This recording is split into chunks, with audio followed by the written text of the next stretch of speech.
Welcome, everyone. I am absolutely thrilled to have you here. A very special welcome to the open and distance learning students joining us from the Department of Journalism and Mass Communication at Odisha State Open University, Sambalpur. You've tuned in to a special masterclass explainer on documentary filmmaking. Today, we're going to explore something really fascinating, how the specific visual choices you make behind the camera actually shape the reality your audience feels on the screen. Because you see, in documentary filmmaking, visual elements aren't just technical afterthoughts, they are your visual language. They help you craft a narrative that doesn't just show reality, but truly enhances it. Okay, here's our roadmap for today. We'll be covering visual design and composition, camera angles and movement, lighting your story, mastering the interview, essential gear and handling, and then we'll wrap it all up with a summary of our key takeaways. All right, let's jump right into Section 1, Visual Design and Composition. Now, think about this for a second. When you point a camera at a real-world subject, say a bustling city street, or just a quiet living room, how do you actually ensure the viewer looks exactly where you want them to look? Because you aren't just capturing a pretty picture, right? You are communicating meaning without using a single word. Well, the secret really comes down to two big concepts: composition and blocking. Composition is all about how we arrange the visual elements inside the frame to create balance and guide focus. And blocking, that's how we manage the physical movement and placement of our real-life subjects and our camera. Now, sure, blocking in documentaries is way more fluid and spontaneous than in a scripted Hollywood movie, but strategically guiding where your camera captures your subjects creates a real visual flow. For example, if you place a subject way off in the corner of the frame, it might subconsciously suggest isolation to the viewer, but put them dead center? Bam! That instantly signals importance. A core trick for mastering all this is the rule of thirds. You've probably heard of it. Imagine dividing your screen into 9 equal parts by drawing a tic-tac-toe board over it. 2 horizontal lines, 2 vertical lines.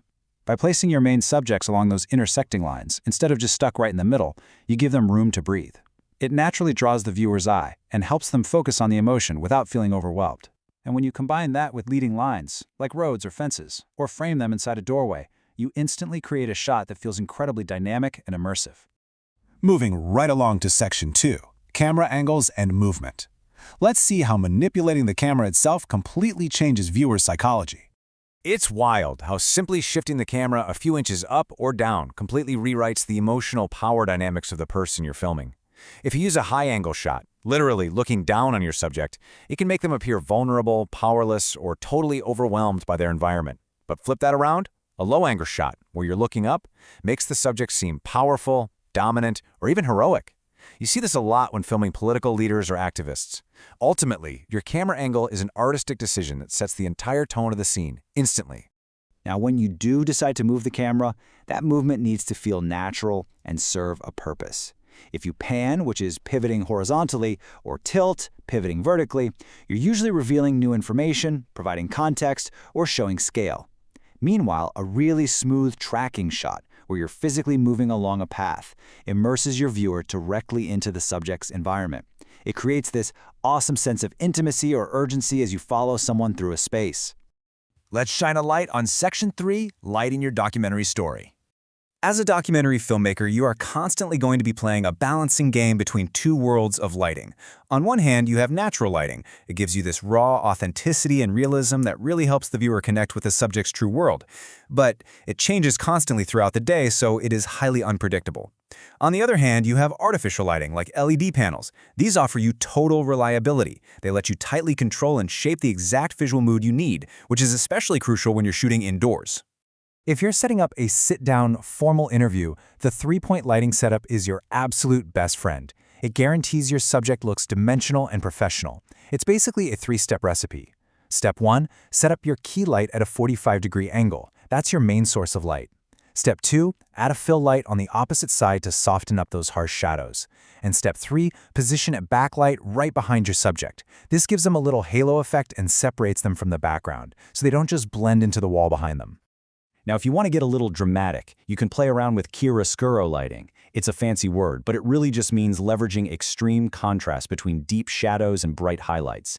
It is an incredibly powerful way to reflect psychological complexity, adding mystery and intensity to a darker narrative. You are literally shaping the audience's perception of the story without saying a single word. Okay, Section 4, Mastering the Documentary Interview, the absolute beating heart of your film. Here's a golden rule you absolutely cannot break, especially when filming multiple people interacting. It's called the 180-degree rule. Basically, you imagine a straight line running right between your subjects. We call this the axis of action. You have to keep your camera on just one side of that invisible line. If you cross it and start filming from the other side, your viewers are going to lose their spatial orientation. It is incredibly disorienting and totally distracts from the story you're trying to tell. To get that raw, authentic emotion out of an interview, try combining a few framing techniques. Keep the camera right at eye level to foster a sense of equality and trust. Try over-the-shoulder shots to make the viewer feel like they are eavesdropping on a real conversation.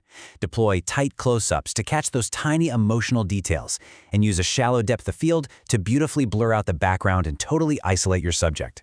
But listen, the most important technique? Just be a good human. Establish a comfortable, non-judgmental space. Build a rapport with them, take breaks when needed, and make sure they feel safe. That is the real secret to capturing incredible vulnerability. Which brings us to Section 5, Essential Gear and Handling. Because to capture that vulnerability cleanly, you actually have to know how to use your tech out in the wild. Look, getting a beautiful image is only half the battle. A viewer will absolutely forgive a slightly shaky or grainy shot, but they will click away in a heartbeat if your audio is bad. Always use lavalier clip-on mics for clear, hands-free dialogue, or a shotgun mic for directional, focused sound. And please, always wear your headphones while recording. It is the only way to monitor for wind or weird interference in real time. On the visual side, try to stabilize your rig with a gimbal to kill that distracting camera shake. But if you have to shoot handheld, just remember to keep your elbows tucked tightly against your ribs to act as a human shock absorber as you move. Oh, and a quick pro tip from the field: ditch the autofocus. Seriously, learn to master your manual controls. Manually pulling focus guarantees your subject stays sharp, even if they move around unexpectedly. Also, manually setting your white balance ensures that the colors you capture actually look true to life, which goes a long way in keeping your storytelling authentic.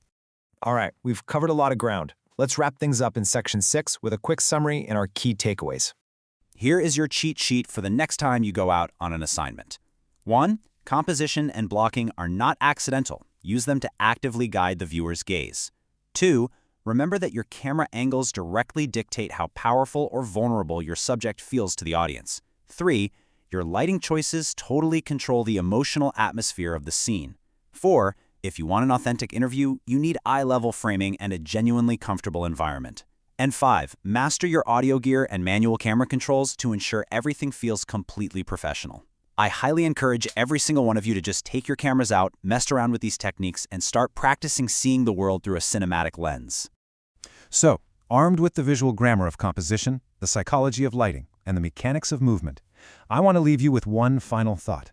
How are you going to use these exact tools to frame reality and shape the authentic stories unfolding right in your own community? Thank you so much for joining me for this explainer. Keep learning, keep experimenting, and happy filming!